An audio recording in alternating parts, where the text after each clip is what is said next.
បាទសួស្តីពុកម៉ែបងប្អូនទាំងអស់គ្នាបាទហ្នឹងហើយថ្ងៃនេះគឺអត់បានទៅកំសាន្តព្រៃទេពុកម៉ែបងប្អូនអស់គ្នាបាទហ្នឹងហើយទំនេរនៅផ្ទះបាទរវល់ធ្វើការងារនៅផ្ទះទិញទួយទៅក៏ហើយអត់បានទៅព្រៃទេបាទហើយក៏លើកនៅឫស្សីមួយនេះបាទរៀងប្លែក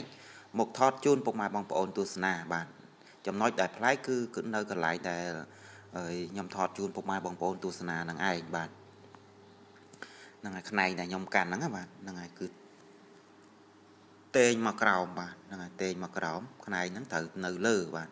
នៅលើហើយតេងមកខាងក្រោមនេះបាទហើយចំណុចដែលរាងតេងហ្នឹងគឺ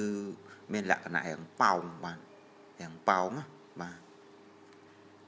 របស់ខ្លះគឺអាចមានហ្នឹងហើយតួអង្គគេនៅពុកម៉ែបងប្អូនហ្នឹងហើយបងខ្លះគាត់អត់ជឿជារឿងរបស់គាត់តែសម្រាប់ខ្ញុំគឺខ្ញុំជឿបាទ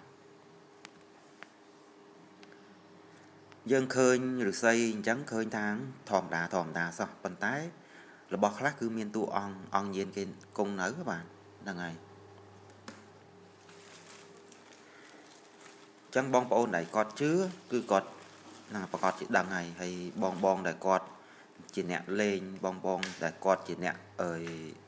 សិក្សារៀនណាបាទហ្នឹងហើយជាគ្រូជាអីចឹងទៅគឺគាត់កលេចទៅគាត់ដឹងបាទគាត់ដឹងព្រោះមាន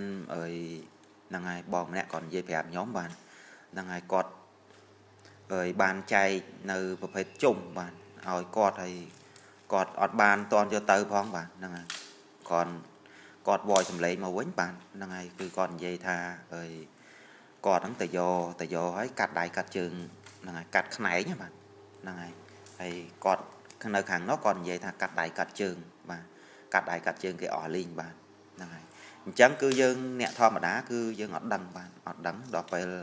គេអ្នកដឹងគឺ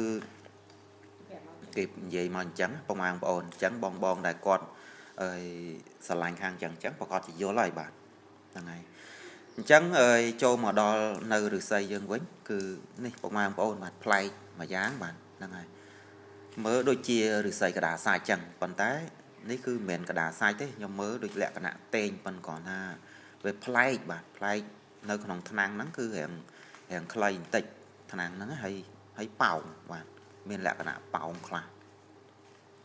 ហើយខាងលើខាងលើលហែកបាទខាងលើលហែកអញ្ចឹងហើយបាទឃើញទេបាទហ្នឹងហើយលក្ខណៈប្លែកពុកម៉ែបងប្អូនហ្នឹងហើយក៏ថតជូនពុកម៉ែបងប្អូនទស្សនាទៅបាទហ្នឹងហើយនេះគឺជាប្រភេទឫស្សីភ្នំបាទ